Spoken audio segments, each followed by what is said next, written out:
Chapter 7 Life's Greatest Mystery Solved. It took me 3 more weeks to crack the biggest mystery of my life till then. Unfortunately, and I don't know why, no one was ready to share the truth with me.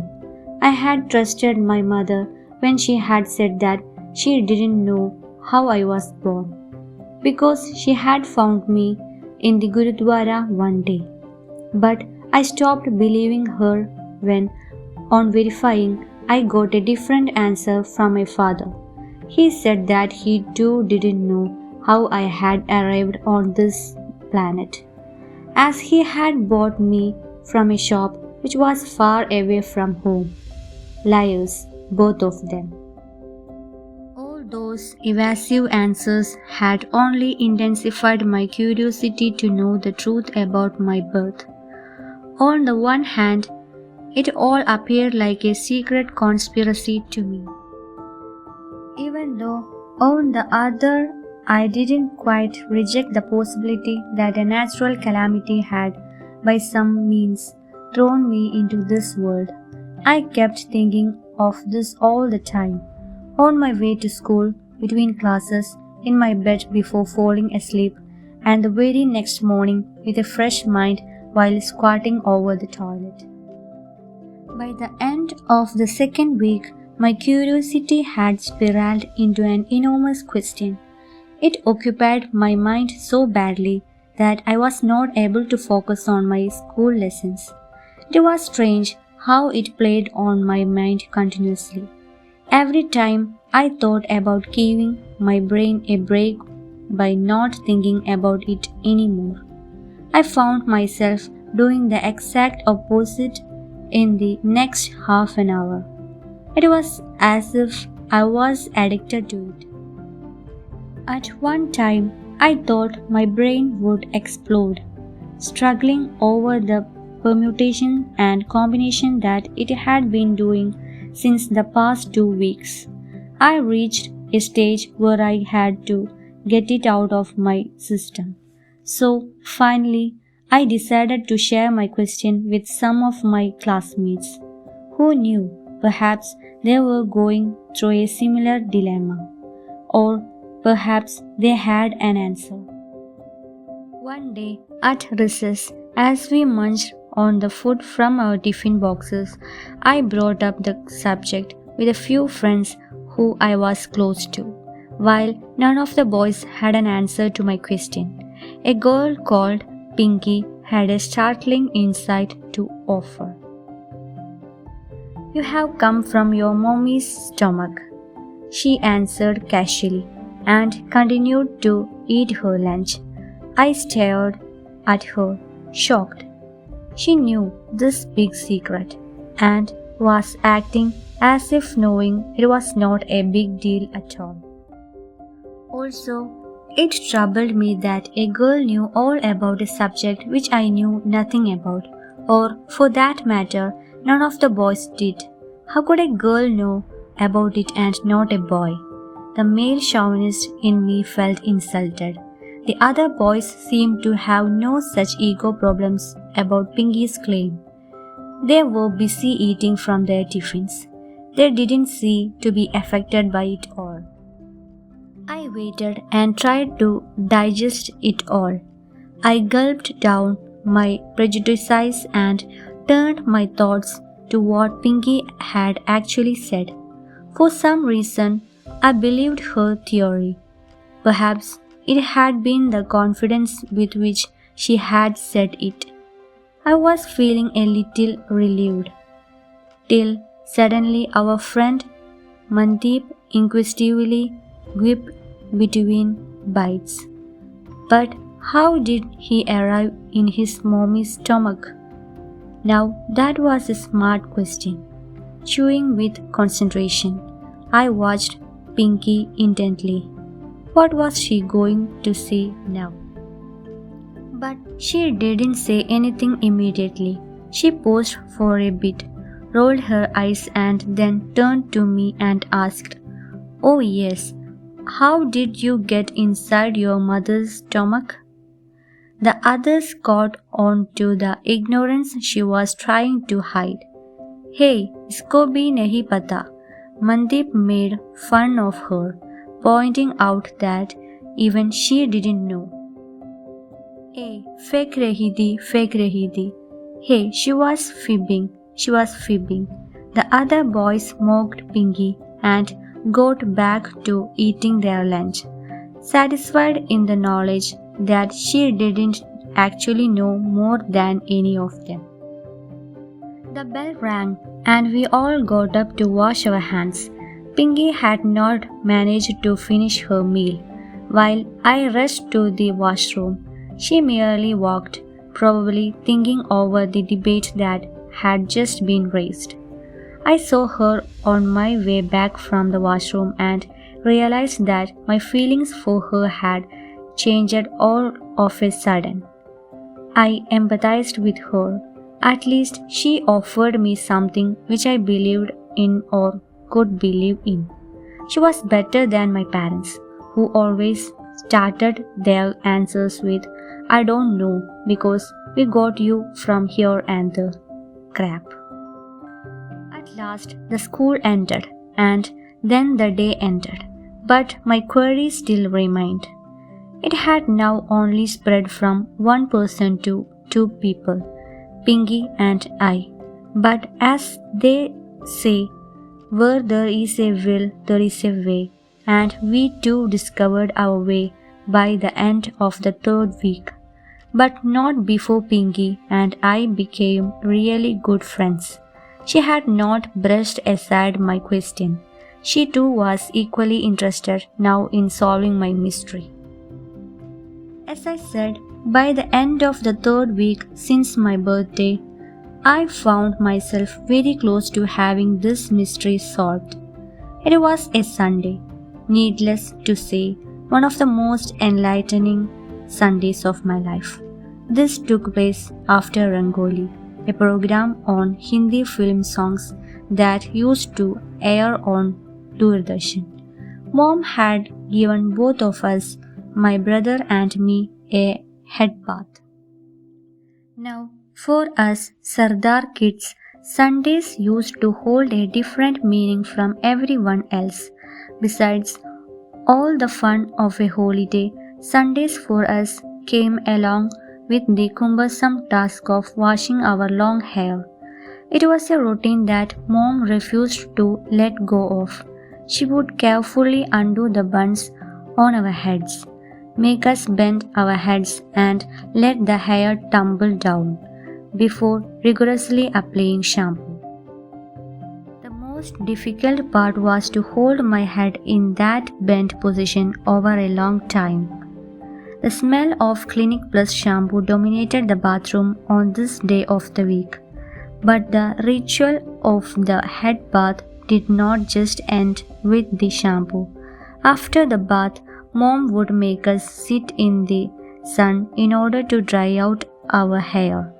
Most of the times, she would serve us breakfast in the sun.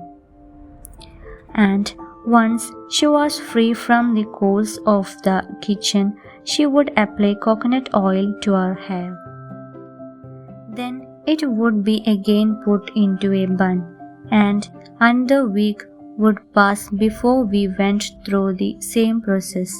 My brother and I would joyfully watch the Jungle Book on TV as the oiling and tying up went on.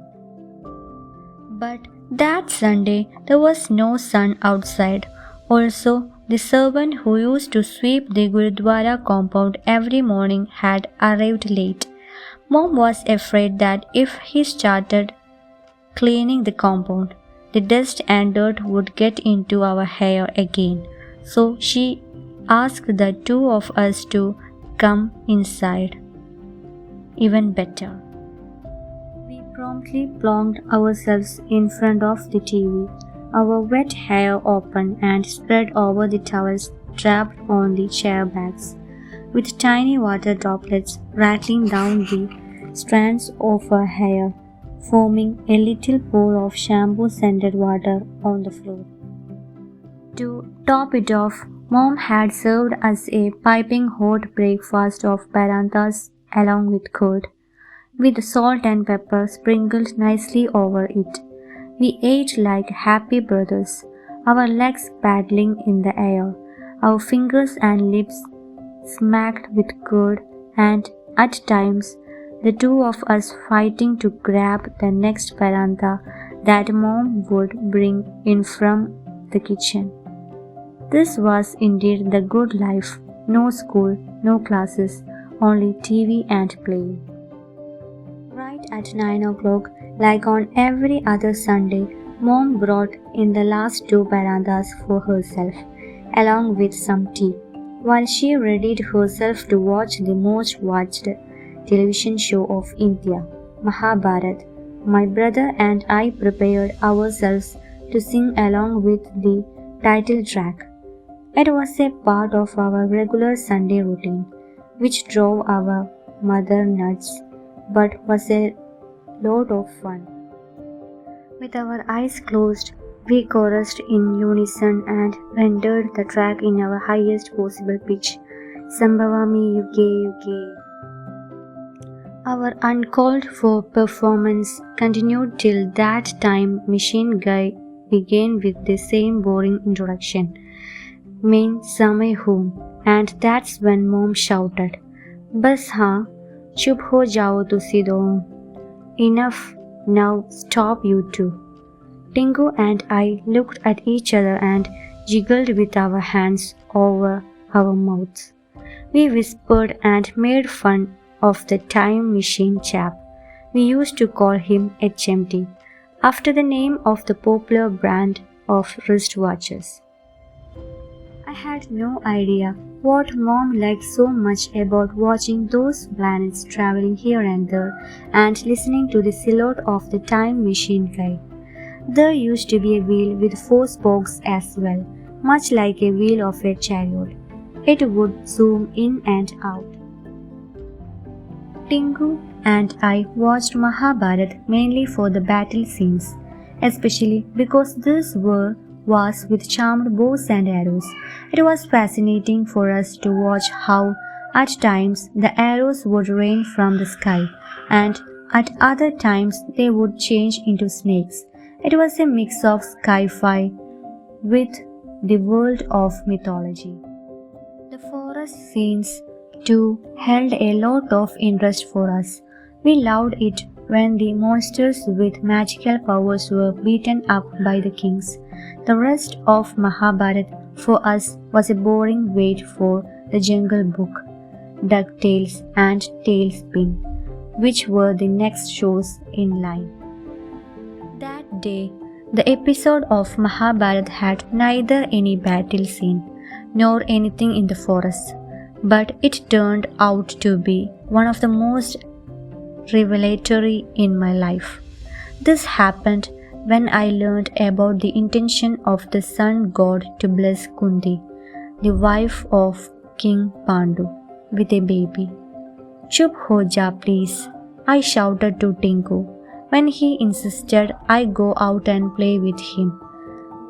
How could I? I had just seen a ray of hope.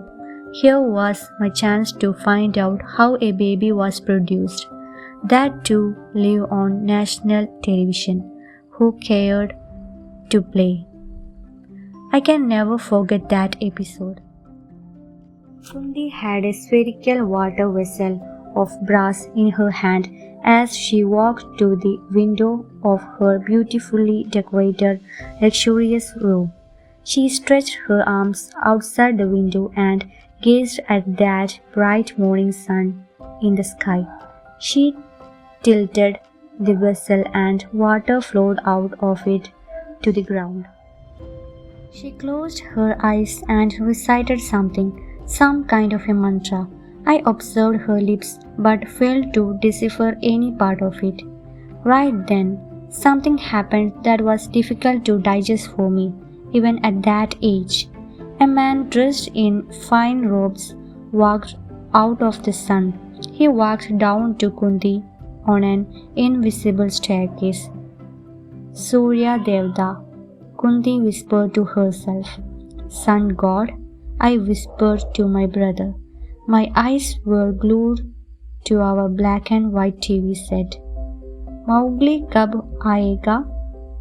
Tingu inquired aloud about the Jungle Book. Tappad pe jana hai tenu, chup ho ja. Mom repeated her favorite line, warning us to shut up, or else we would get slapped. I turned my attention back to the screen. I had been taught that Neil Armstrong had taken several days to reach the moon. Surya Devda took only half a minute to land up in Kundi's room. That too, he didn't even need a rocket. He had simply walked. Science and Sanskrit had always appeared contradicting subjects to me at school. For some reason, Surya Devda looked duller in comparison to the other gods in Mahabharata. He lacked the necessary confidence and didn't carry the hint of a smile that every other god did. When I look back, I suspect that his headgear had probably not been of the right size, making him look really uncomfortable in his mukut. Kundi joined her hands and bowed in front of him, after which they talked some more. Surya Devda asked Kundi the purpose of her calling him. Kundi mentioned that she was simply testing her powers of summoning him and did not have any purpose in mind. Surya Devda appeared visibly offended and said that he could not go back without giving her anything, so he would bless her with a baby. That was all he said, but no one is in this world would have been as curious as I was to see the rest of the episode. My eyes were glued onto the TV set. I looked at the wall clock. Only 15 minutes of the show were left. I wondered if the act of producing the baby could be completed in those 15 minutes. I had my fingers crossed. But then Kundi went mad. As Surya Devda insisted on giving her a baby, she started refusing his offer. Surya Devda told her that there was no going back once he had uttered the blessing from his own mouth. But Kundi was still trying to resist. Have it, godamn it, I shouted at the TV, kicking up my legs on the chair. Mom looked at me with surprise. The world around me ceased to exist. The only existing entity was our Konark Rohini Julex 14-inch black and white TV set, with Kunti and Surya Devada in it. Time was racing on the clock on the wall. I was so close to discovering the ultimate truth of my life, but Kunti was busy throwing her tantrums. Exactly at 9:53 a.m., Surya Devda raised his right hand. A spectrum of flashing rays of light erupted from the center of his stretched palm and alighted on Kundi's stomach, and then spread to engulf her entire body. The background music was that of a thunderstorm, and soon the entire TV screen was drenched in light. All this while, I was so engrossed in it that I could almost feel the baby taking birth in my own tummy.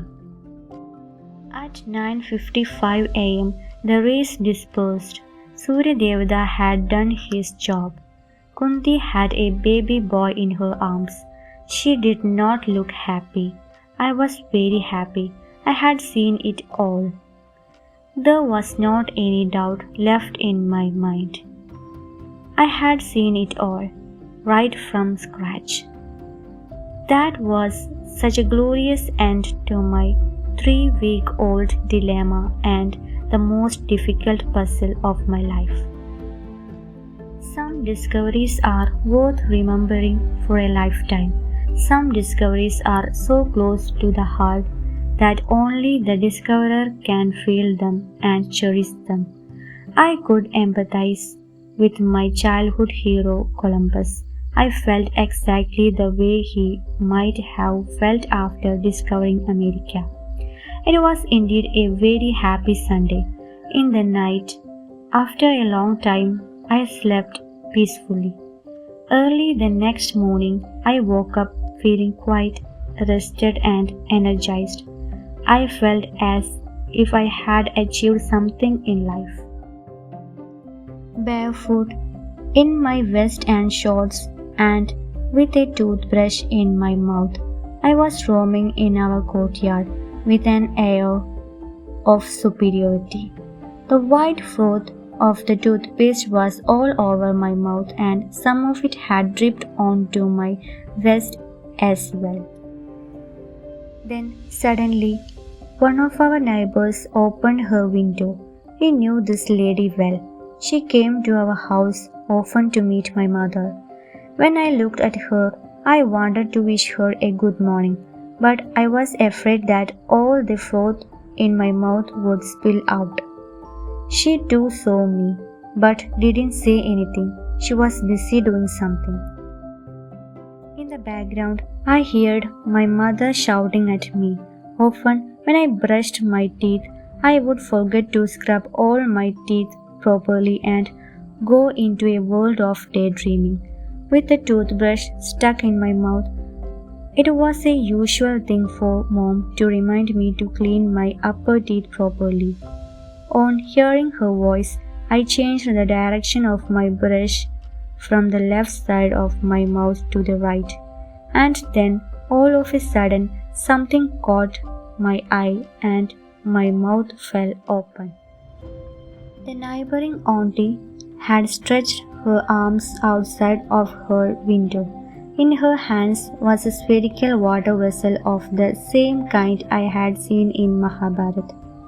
Oh boy, I thought, and hid behind the guava tree in our garden for a better and unobstructed view.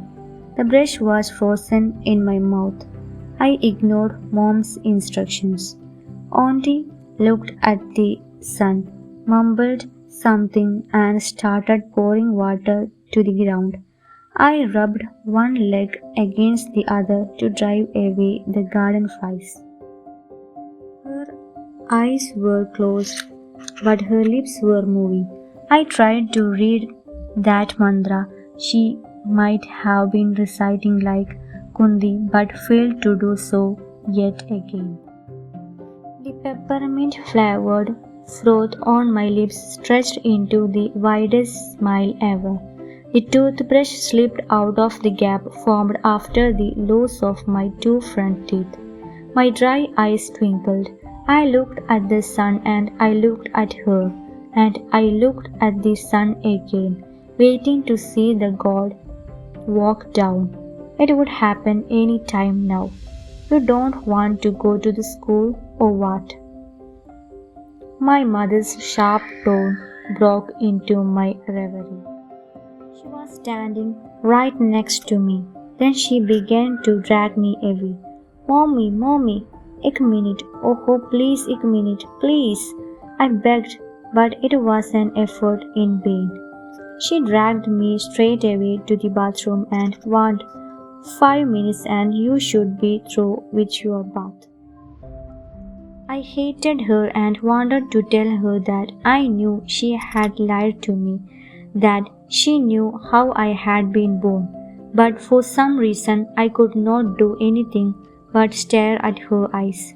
The cool water washed away my anger, but the time I was done with my bath, I had forgotten that I had been angry with Mom. But the thoughts of what must have happened to Auntie were still there. After a while, when Mom was combing my hair and pulling it into a bun, she affectionately asked me, "Kinnu dekh raha si bahar brush karde hoye?" Whom were you looking at while you were brushing? I smiled but didn't answer. She hung my school bag on my shoulders and asked again, "Bol, वो 3 number वाली aunty है ना?" I saw her trying to have a baby, I said confidently. My mother froze for a moment and grabbed my shoulders tightly. She kneeled down to make eye contact with me.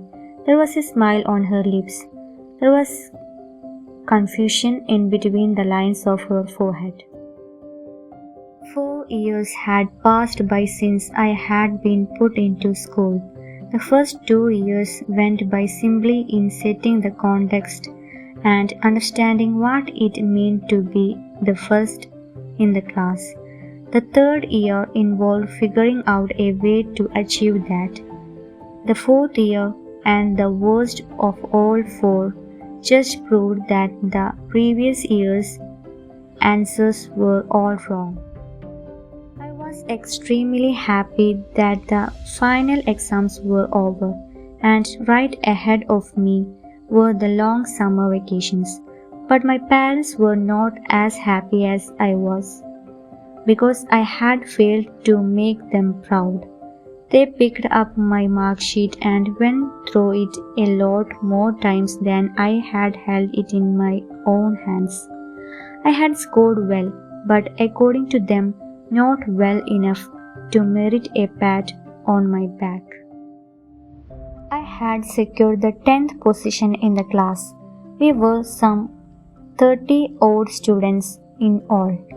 See, this is where you need to focus, Mom told me, pointing to the mathematics score on the mark sheet. If you can get all the answers right, this is one subject in which you can easily score 100 out of 100, she said. I had a score of 85 out of 100 and wondered whether another 15 marks would have made me the class topper. Mom explained that if I studied harder, there was nothing I could not achieve. Look at your classmate Mandeep. He had scored 100 out of 100 and he is far ahead of you. You should be friends with him at school, Mom said before she headed for the kitchen. Back in my room, I kept thinking about the 20 other students who were behind me in this race. I wondered if their mothers wanted them to be friends with me. But I did listen to my mother. I didn't want to disappoint her. So, updating my friend circle was the very first change I made. Personally, I have never understood this practice of making and breaking friendships based on people's mark sheets. Did not we make friends by choosing the people we got along the best with? However, there was something more to it this time. Irrespective of whether Mom was right or wrong, her comparing me to Mandeep had only made me more jealous of him.